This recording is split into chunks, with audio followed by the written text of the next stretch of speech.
एक तो हम लोग यूज करते हैं इंग्लिश में बिटवीन, इसी टाइप का आता है मंग, और इसी टाइप से हम लेते हैं मंगस्ट। यहाँ पे ए बोलना नहीं होता इसलिए मैंने बोला मंगस्ट। अब ध्यान से सुनना, ये तीनों का हिंदी ऑलमोस्ट के बीच में होता है, बिटवीन भी के बीच में, अमंग भी के बीच में, मंगस्ट भी के बीच में, ठीक है। लेकिन डिफरेंस क्या है, बिटवीन है आपके और मेरे बीच में, ठीक है, और अमंग है आपके, मेरे और आपके पड़ोसियों के बीच में। क्या कह रही हूं, ध्यान से सुनो। आपके और मेरे बीच में मीन्स बिटवीन टू, ठीक है। दो को जहां रिप्रेजेंट करोगे your answer should be between, दो से ज्यादा को रिप्रेजेंट कर रहे हो then your answer should be among और मंगस। ध्यान से सुनो, ये बोर्ड पे लिख देती हूँ थोड़ा सा, हम तो आपके साथ जुड़े रहेंगे। Okay sweety, thank you. Between among and amongst, yes Renu. देखो मैंने कहा बिटवीन फॉर टू, और ये दोनों they both are for more than two. अभी अगर हम ध्यान से थोड़ा सा समझें तो ये भी दो से ज्यादा, ये भी दो से ज्यादा। अरे क्या पढ़ा रहे हो आप, तो कंफ्यूज और करने लग रहे हो, ये क्या गलत बात करती। ध्यान से सुनना, आप दोनों ही दो से ज्यादा के लिए आते हैं। अभी झूठ कैसे बोलूं, अमंग भी मोर देन टू है एंड मंगस भी मोर देन टू है, तो बिटवीन तो क्लियर हो गया ना यहाँ तक कि जहां भी दो की बात होगी पक्का पक्का क्या होने वाला है, बिटवीन। चलो एक चीज को साइड में हमने रख दिया अभी, अब बाकी दो का झगड़ा सुलझाते हैं। ध्यान से सुनना, बहुत बार क्या होता है, अरे बहुत बार क्या, ऑलमोस्ट इंग्लिश में दो ही तो तरह के वर्ड स्टार्ट होते हैं। या तो वर्ड आपका स्टार्ट होता है वॉवल से, साउंड की बात नहीं कर रहे हो, ध्यान से सुन लेना, वॉवल साउंड की बात नहीं कर रहे हो। पता है क्या, इंग्लिश है तो बहुत आसान, सही तरीके से समझे तो। अभी वॉवल बोलते ही बच्चे के दिमाग में आता है वॉवल साउंड, वो आर्टिकल्स में होता है, यहाँ पे कोई जरूरत नहीं है। यहाँ पे I am straight forward saying vowel. अगर कोई भी ऐसा वर्ड आपको मिल रहा है जो वॉवल से स्टार्ट होता लग रहा है तो आपको पक्का पक्का उसके पहले ले लेना है मंगस्ट, और कोई भी ऐसा वर्ड लग रहा है जो कॉन्सोनेंट से स्टार्ट होता लग रहा है तो पक्का पक्का ले लेना है उसके आगे अमंग।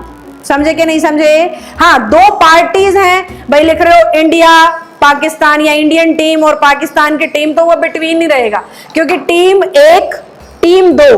बहुत सारे लोग इसमें भी कंफ्यूज रहते हैं कि टीम में तो 15-16 लोग भी हो सकते हैं, 50 भी हो सकते हैं, 100 भी हो सकते हैं। बिटवीन टू स्कूल्स सही है, भले ही उस स्कूल में, एक स्कूल में 1500 बच्चे और एक स्कूल में 5000 बच्चे हों, बिटवीन ही आएगा, क्योंकि आप दो आइडेंटिटीज के तौर पे उन्हें रिप्रेजेंट कर रहे हो, ठीक है।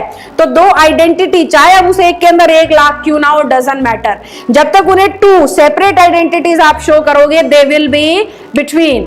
अगर वॉवल है और मोर देन टू है तो इट शुड बी मंगस्ट, कॉन्सोनेंट है एंड मोर देन टू है तो इट विल बी अमंग। अब जिन बच्चों को वॉवल कॉन्सोनेंट्स का भी नहीं पता है तो ध्यान से देखो, मैं बहुत जीरो बच्चे को मान करके पढ़ाती हूँ बच्चों, हालांकि आप सबको पता होगा ऑब्वियसली, लेकिन शायद बाद में कोई रिकॉर्डिंग देख रहा है, रिकॉर्डेड क्लास देख रहा है, लाइव नहीं है, उसके मन में आएगा अभी मेरे को तो वॉवल कॉन्सोनेंट का डिफरेंस नहीं पता, तो मैं क्या करूंगा मैम, वो बेचारा पूछ तो नहीं पाएगा ना।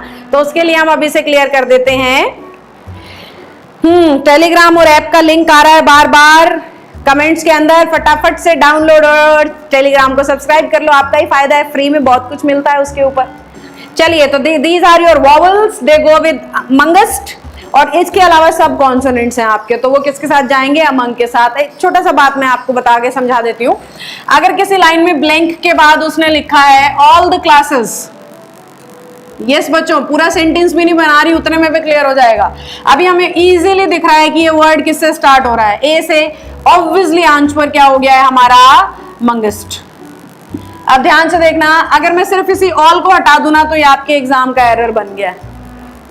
मैंने सिर्फ ऑल को हटा दिया सपोज इस क्वेश्चन से, तो ये हो गया है आपके सेंटेंस में अभी गड़बड़, झोलझाल, गलती। अभी बच्चा ध्यान से देख करके मुझे बता सकता है कि नहीं कि मैम यहाँ पे वॉवल तो नहीं दिख रहा, टी तो कॉन्सोनेंट है, और अभी कॉन्सोनेंट है तो मंगस तो नहीं होना चाहिए, आंसर क्या हो जाएगा, अमंग। अभी यहीं पे मैं अमंग लिख करके बच्चों और मैं पीछे कर दूं बिटवीन द टू, और सॉरी आंसर ही निकल गया एरर बनाते बनाते, अमंग द टू क्लासेस। देखो इंग्लिश आती होगी ना तो गलत बोलते बोलते भी सही निकल जाएगा है। तो अमंग द टू क्लासेस गलत हो गया, समझे ना कि अभी मैंने टू मेंशन कर दिया है, तो ऑब्वियसली हमारा आंसर कहाँ चला जाना चाहिए, बिटवीन पर चला जाना चाहिए। क्या यहाँ तक मैं आपको समझा पाई, जल्दी से बता दो।